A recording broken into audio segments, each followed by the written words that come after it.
Salut à toi, la forme. Alors aujourd'hui, petit tuto sur quelque chose qui est présent dans toutes les sociétés, dans toutes les religions. Et c'est un élément qui a fait couler beaucoup d'encre, de la littérature au dessin, au tatouage, en passant par la religion. Bon, j'imagine que tu as deviné avec le titre, c'est bien entendu la tête de mort. Alors les crânes et les têtes de mort, c'est quelque chose d'assez fascinant parce que c'est plus facile à dessiner que les vivants. Parce que c'est plus permissif en fait, tout simplement. Par contre, eh bien, ça a le même problème fondamental qu'un visage d'un vivant, c'est-à-dire l'anatomie humaine. Je préfère t'arrêter donc tout de suite dans ce tuto si tu ne connais pas les bases de ton anatomie humaine. Je veux pas que tu sois déçu par ce tutoriel parce que tu n'as pas tes bases, parce qu'en fait, ce que je vais faire dans ce tuto, c'est te montrer la construction d'une tête de mort et d'un crâne, mais je vais pas t'apprendre les proportions, je vais pas t'apprendre les placements des éléments, je vais pas t'apprendre où se place tel os, tel os. Je vais juste tout simplement te montrer comment construire une tête. Donc, moi, je préfère que tu retournes bosser tes bases et que tu sois pas déçu par ce tuto. Tu le mets en onglet, tu le sauvegardes quelque part et tu reviens plus tard. Mais la première étape pour bien comprendre ce type de tutoriel, c'est vraiment l'anatomie, c'est vraiment de savoir où se placent les orbites, où se placent les arcades sourcilières, etc., etc., la mâchoire, tout ça. Par contre, si tu as des bases en anatomie, regarde bien cette vidéo. Je te montre ce qu'on va dessiner aujourd'hui, qui est très fortement inspiré d'Irezumi. À l'heure où j'enregistre cette vidéo, elle n'est pas encore ancrée, elle n'est pas colorisée, mais toi, au moment où tu regarderas, à la fin, il y aura comme d'habitude la colorisation et l'ancrage dans le timelapse, qui sera à la fin de la vidéo. Alors si je fais ce tuto sur les têtes de mort, c'est parce que j'ai reçu une demande d'un abonné.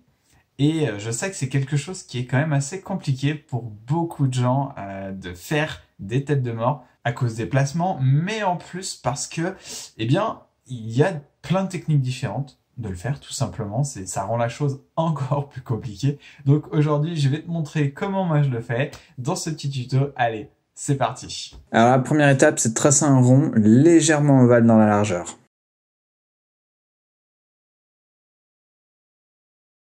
Maintenant, trace un trait pour indiquer l'orientation du visage qui sera de 3/4 dans ce dessin. Ensuite, tu tires un deuxième trait qui sera le repère pour le placement de l'orbite, comme si tu dessinais un trait pour placer les yeux de ton personnage. Il déterminera également l'inclinaison de la tête de mort. On va maintenant tracer les bords de ton squelette. On va créer la ligne qui délimitera tes pommettes. Pas besoin de les faire très allongées dans la hauteur, elles évoluent plutôt dans la largeur du visage. Ensuite, on va tracer les traits de construction du haut de la mâchoire. Pour ce crâne, j'ai opté pour un crâne sans mâchoire inférieure, j'avais envie de le dessiner comme ça, tu vois. De toute manière, je ferai probablement une autre vidéo dans le futur avec un crâne à la mâchoire complète, c'est quand même un motif qui revient souvent et que j'utilise souvent. L'heure vient de placer l'orbite des yeux. Un ovale suffira, hein, pas besoin de détails maintenant, pour le moment tu laisses les détails à plus tard. Place le nez en forme de tête de flèche qui pointe vers le haut.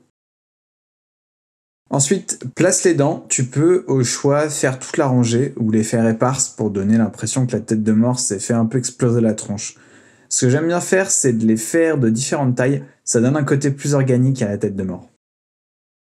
Ensuite, on va dessiner l'arcade sourcilière du crâne. J'ai bien envie de lui donner une expression méchante, donc on va faire les traits froncés vers le bas. Petit tip, si c'est plus simple pour toi, tu peux les imaginer, les arcades sourcilières, comme des gros sourcils bien épais. Bien entendu, à la colo, ce sera pas le cas, mais au moment de la construction, ça peut être un bon moyen mnémotechnique. Trace le contour du nez pour donner un côté plus Irezumi, on ne fera pas de trait qui l'encadre. On fera simplement une paroi osseuse sans détail. Tu peux également faire partir un trait de derrière la tête et le joindre au niveau du haut du nez.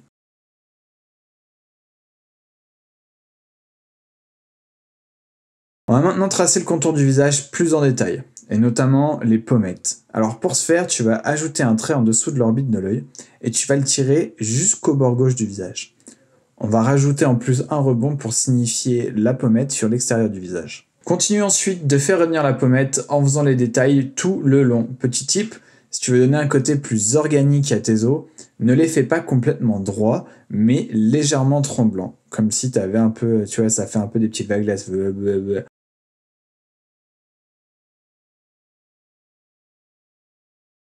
Maintenant, fais les détails de l'orbite, on va également les faire un peu tremblants pour donner ce côté irésomie. Profites-en pour ajouter un ou deux traits à l'intérieur de l'orbite, ça va donner de la profondeur et simuler un rebord intérieur. Ce que tu peux faire, c'est également de tracer un rebord sur le côté droit de ton crâne et rajouter des traits intérieurs. Encore une fois, l'idée étant de rajouter un maximum de profondeur avec le minimum de détails. On fait le contour du haut du crâne.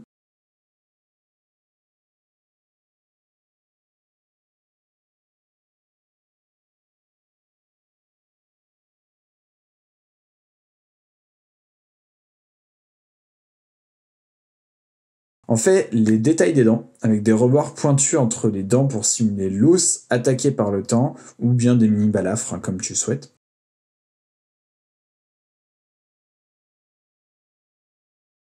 Et enfin, on ajoute 2-3 traits et la pupille, et voilà, c'est fait.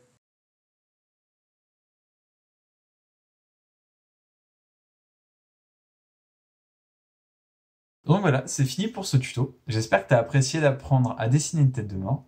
N'hésite pas à me faire des retours en commentaire juste en dessous pour me dire tes retours, comment ça s'est passé, si tout était compréhensible. Petit mot avant de te laisser en musique avec le timelapse. Si jamais tu souhaites passer au niveau supérieur en dessin, si tu as l'ambition d'aller plus loin que ton niveau actuel et que tu veux exploser tes plafonds de verre, sache que j'ai quelque chose pour toi. J'ai rédigé une checklist basée sur le programme d'entraînement de dessin que j'ai suivi personnellement.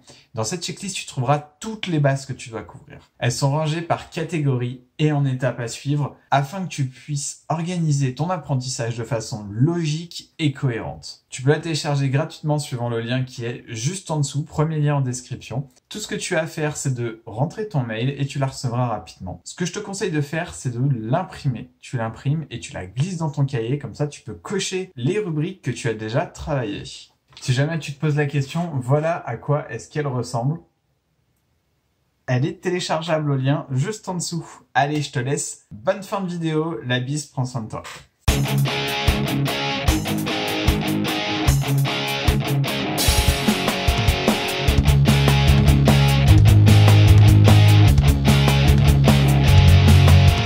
I don't know who I'm deceiving anymore.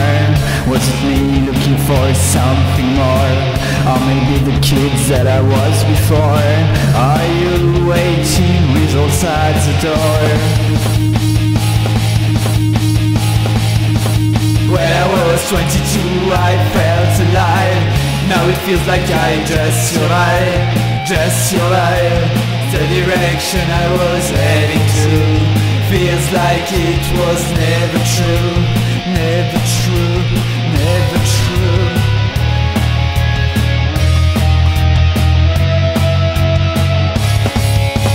Every day I don't want to die, but still I really want to cry.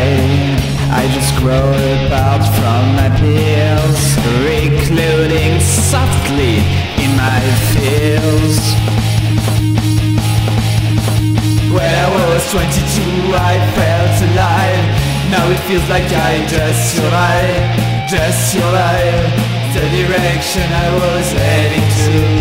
Feels like it was never true, never true, never true.